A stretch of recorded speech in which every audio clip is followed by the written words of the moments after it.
স্বপ্নের দার্জিলিং। প্রিয় দর্শক, ট্রাভেল টেস্টের আরেকটি সম্পূর্ণ নতুন ভিডিওতে আপনাদেরকে স্বাগতম জানাই।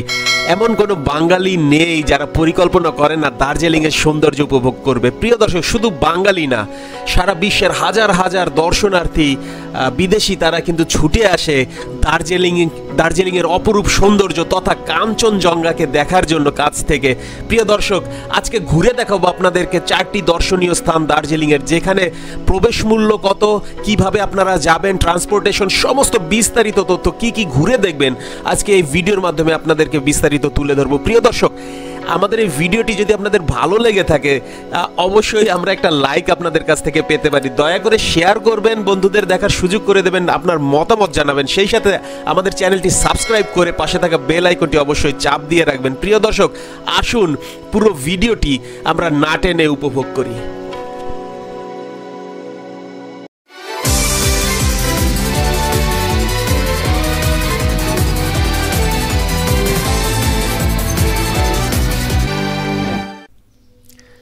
বলছিলাম স্বপ্নের দার্জিলিং। সুন্দর একটা সকালে শুরু করেছিলাম, আসলে স্বপ্নের মতো লাগছিল। অনেক পরিকল্পনা করেছি দার্জিলিংয়ে যাব, তৃষ্ণার অনেক দিনের ইচ্ছা। অবশেষে আমরা পৌঁছে গেছি দার্জিলিং। খুব চমৎকার একটা হোটেলে আমরা অবস্থান করছিলাম, যেখান থেকে দার্জিলিং শহরের পুরো ভিউটা দেখা যায়। আরেকটা দৃশ্য কিন্তু এখান থেকে দেখা যায়, সেটা হচ্ছে কাঞ্চনজঙ্ঘা। কিন্তু আবহাওয়া খুব একটা ভালো ছিল না থাকার কারণে কিন্তু আসলে আমরা আপনাদেরকে কাঞ্চনজঙ্ঘা দেখাতে পারিনি। খুব চমৎকার একটা হোটেলে আমরা অবস্থান করছিলাম, বলছিলাম যেখান থেকে আপনি পিছন থেকে, সামনে থেকে, চারিদিক থেকে দার্জিলিংয়ের শহর, পাহাড় বেষ্টিত দার্জিলিংকে আপনি কিন্তু উপভোগ করতে পারবেন। প্রিয় দর্শক, আমি বলে রাখতে চাই আজকে 4টা দর্শনীয় জায়গা কিন্তু আপনাদেরকে আমরা ঘুরে দেখাবো, এবং আমি একটু ইনফরমেশন আপনাদেরকে দিয়ে রাখতে চাই। আসলে দার্জিলিংয়ে অনেক সময় আপনারা ট্যুর প্ল্যান করেন, চিন্তা করেন কিভাবে যাব, কোথায় কোথায় সেই জায়গাগুলো আমরা দেখব। আপনাদেরকে আমি বিস্তারিত এই ভিডিওর মাধ্যমে কিন্তু আপনাদেরকে আমি আজকে দেখাবো, সুতরাং সেইভাবে কিন্তু আপনি পরিকল্পনা করতে পারবেন। আজকে যে সমস্ত জায়গাগুলো ঘুরে দেখাবো একটা রোডেই সেই জায়গাগুলো 15-20 মিনিট, 10 মিনিট, 5 মিনিট এরকম দূরত্বে, খুব বেশি দূর যে তা না। প্রিয় দর্শক, বলতে বলতে কিন্তু আমরা সেই দার্জিলিংয়ের সেই চিড়িয়াখানায় কিন্তু আমরা চলে এসেছি। এই পার্কটির নাম হচ্ছে Padmaja Naidu Himalayan zoological park. প্রিয় দর্শক, কখন এই চিড়িয়াখানাটি খোলা থাকে? শুক্রবার থেকে বুধবার পর্যন্ত সকাল 8টা 30 থেকে বিকাল 4টা 30 পর্যন্ত কিন্তু খোলা থাকে। এটি হচ্ছে গরমের সময়, সামার টাইম, এবং উইন্টারে সকাল 8টা 30 থেকে বিকাল 4টা পর্যন্ত কিন্তু এই পার্কটি খোলা থাকে। এটা হচ্ছে শীতকালীন টাইম। প্রিয় দর্শক, মার্চ থেকে জুন এবং সেপ্টেম্বর থেকে জানুয়ারি হলো কিন্তু এই পার্কটি ভ্রমণের জন্য বা পরিদর্শনের জন্য কিন্তু সবচাইতে উপযুক্ত সময়। খুব সুন্দর কিন্তু বিভিন্ন প্রাণী কিন্তু এইখানে আপনারা দেখতে পারবেন। এখানে জাদুঘর রয়েছে, বিভিন্ন পশু পাখির কিন্তু অনেক ভ্যারাইটি কিন্তু আপনারা এখানে দেখতে পারবেন। প্রাণীদের দেখতে এবং পার্কের সৌন্দর্য উপভোগ করার জন্য আবহাওয়া পরিষ্কার এবং মনোরম থাকে কিন্তু এই মার্চ থেকে জুন। প্রিয় দর্শক, আমি একটু টিকিটের কথা আপনাদেরকে জানিয়ে দেই। তার আগে একটু আপনাদেরকে বলে রাখি, এই চিড়িয়াখানাটি কিন্তু বৃহস্পতিবার দিন বন্ধ থাকে। প্রতি বৃহস্পতিবার এই চিড়িয়াখানাটি বন্ধ থাকে। দেখতে পাচ্ছেন বাংলাদেশের ঐতিহ্যবাহী রয়্যাল বেঙ্গল টাইগার। খুব ভালো লাগছিল রয়্যাল বেঙ্গল টাইগার। বলছিলাম যে আসলে টিকিট মূল্য কত। ভারতীয় এবং সার্কভুক্ত যে দেশগুলি আছে, তথা বাংলাদেশ, পাকিস্তান, শ্রীলঙ্কা, এই সার্কভুক্ত দেশগুলোর টিকিট ফি হচ্ছে 110 রুপি, এবং বাচ্চাদের জন্য কিন্তু এটা ফ্রি। ফরেনারদের জন্য, সার্কভুক্ত ছাড়া অন্যান্য দেশদের যারা ট্যুরিস্ট থাকবে তাদের জন্য 180 রুপি, এবং আপনি যদি ক্যামেরা ব্যবহার করেন সেই ক্ষেত্রে আপনাকে এক্সট্রা 10 টাকা কিন্তু দিতে হবে।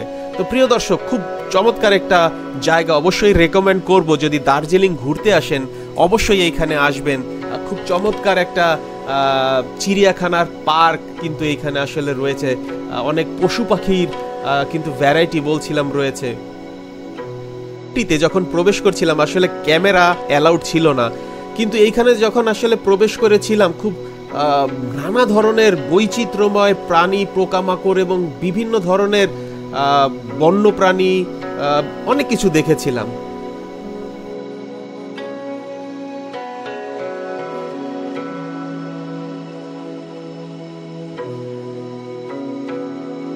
চিড়িয়াখানায় যাব আর বানর দেখব না।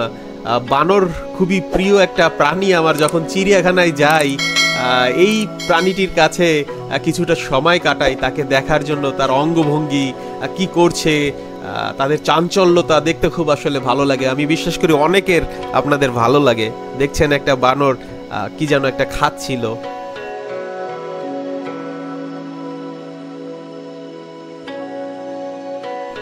দার্জিলিং শহর থেকে এই পার্কটি কিন্তু এই চিড়িয়াখানাটি কিন্তু খুব কাছে, তথা 5 মিনিট কিন্তু হয়তো আপনার লাগবে এইখানে আসতে। অনেক বড় একটা জায়গা নিয়ে পাহাড়ের উপরে কিন্তু এই চিড়িয়াখানাটি রয়েছে। একটু জানিয়ে দেই, যাদের পায়ের সমস্যা আছে, মাজায় সমস্যা আছে, তারা কিন্তু আসলে তাদের জন্য একটু কষ্ট হবে, কারণ পাহাড়ি এলাকা। তৃষ্ণার একটু কষ্ট হচ্ছিল এইখানে ঘুরতে, কারণ অনেক বড় জায়গা, কিছু দূর আপনাকে উপরে উঠতে হবে, আবার নামতে হবে, আবার উপরে উঠতে হবে। তো যারা আসলে মাজায় সমস্যা বা পায়ের সমস্যা আছে তাদের জন্য কিন্তু এখানে বিশ্রামাগারও রয়েছে। কিছু কিছু জায়গায় আপনারা কিন্তু বসতেও পারবেন চাইলে।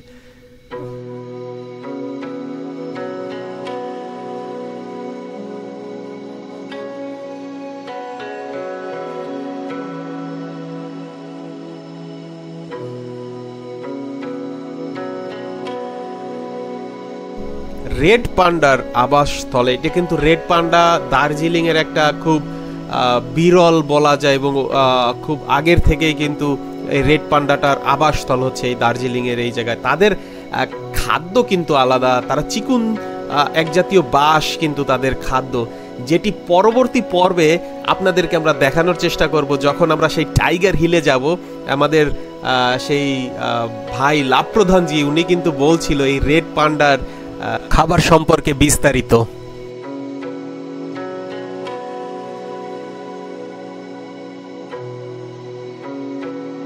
স্থানীয় লোকাল ড্রেস পরে অনেকে ফটো সেশন করছে।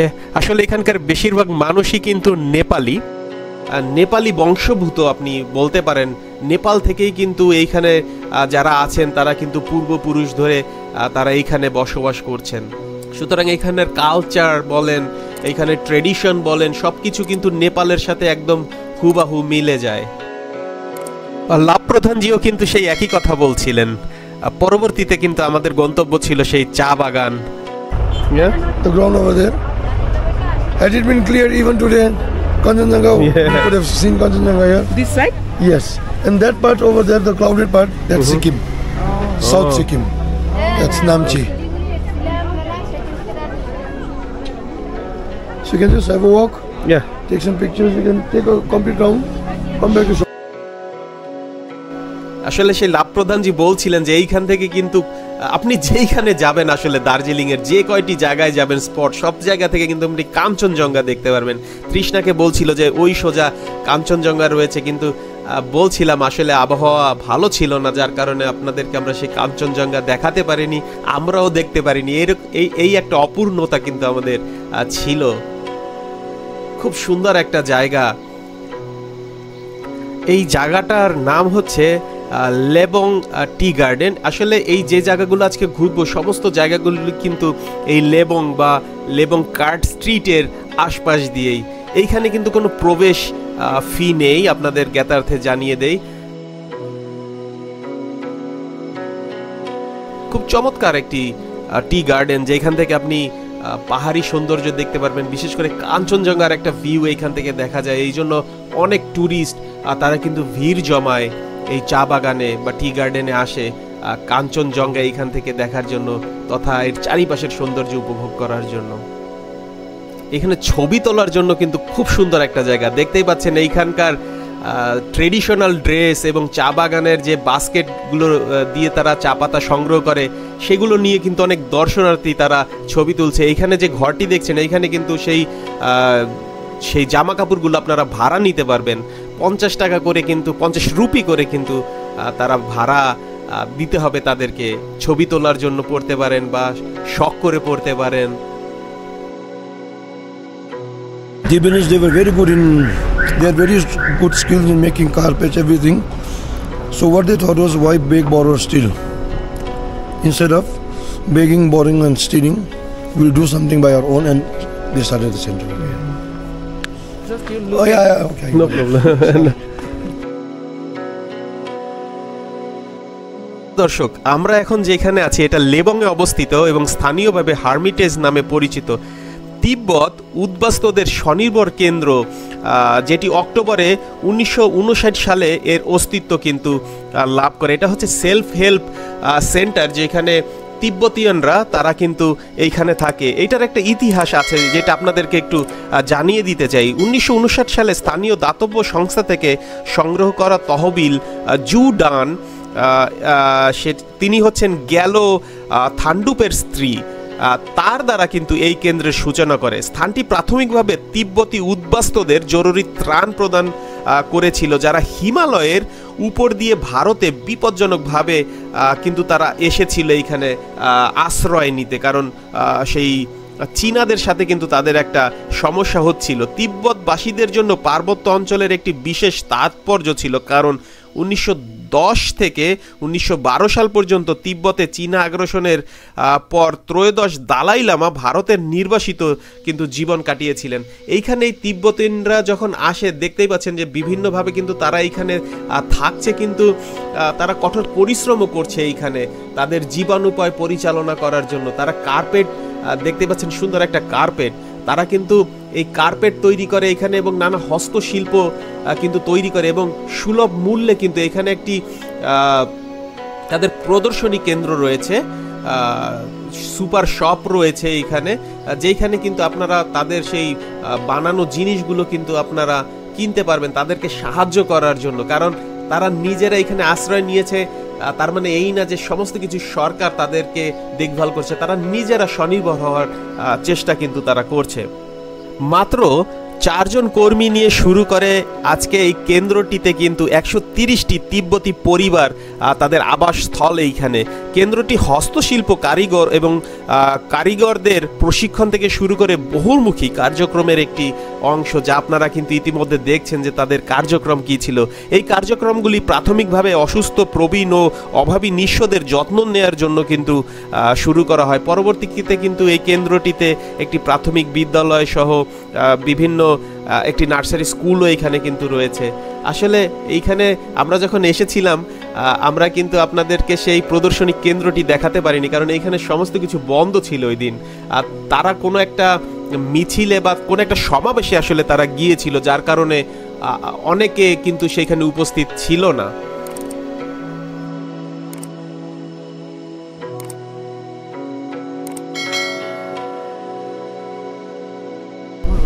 सबै गर्छ यस নাই সে লাভ প্রধানজি কিন্তু কথা বলছিল, দুইজন প্রবীণ সেই তিব্বতীয়ান যারা সেই সময় এসেছিল, তারা কিন্তু সেই অসুস্থতার কারণে সেই সমাবেশে যেতে পারেনি, যার কারণে কিন্তু তাদের দুইজনকে অ্যাটলিস্ট আমরা দেখেছিলাম, কিন্তু বাকিরা কিন্তু সবাই চলে গিয়েছিল সেই সমাবেশের জন্য। খুব সুন্দর একটা জায়গা। ওইখান থেকে কিন্তু যদি খোলা থাকে সেই প্রদর্শনী কেন্দ্রটি, আপনারা কিন্তু অনেক সুভেনিয়ার বা ওদের অনেক সেই হস্তশিল্পের অনেক কিছু কিন্তু আপনারা কিনতে পারবেন সেইখান থেকে। প্রিয় দর্শক, এখন আমরা যেইখানে অবস্থান করছি খুব ঐতিহাসিক একটা জায়গা, কিন্তু সেই Tenzing rock.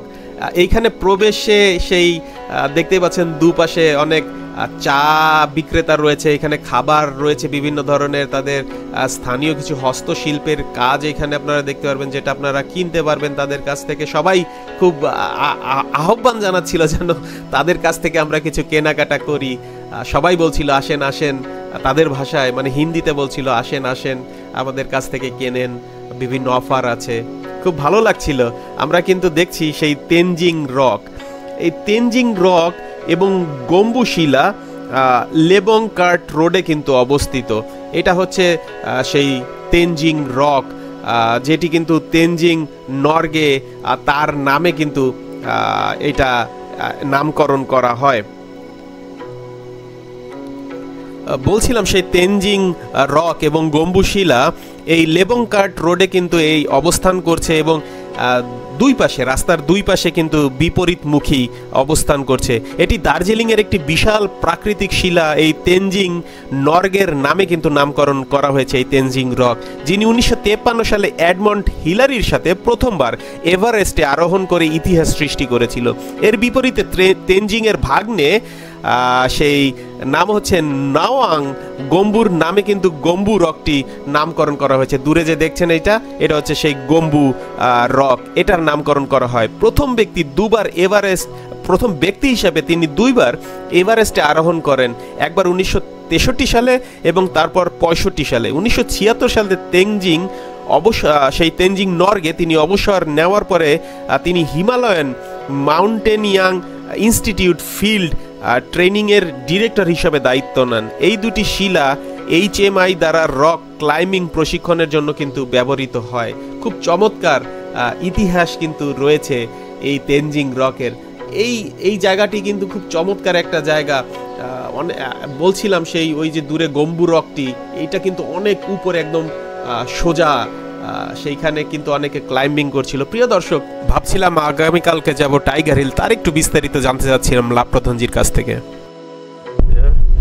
So I have seen the best of sunrise and mountain from Tiger Hill and the worst of it. So it doesn't matter for me, you see. So you said when is the good time? It's April, May, and then October to December.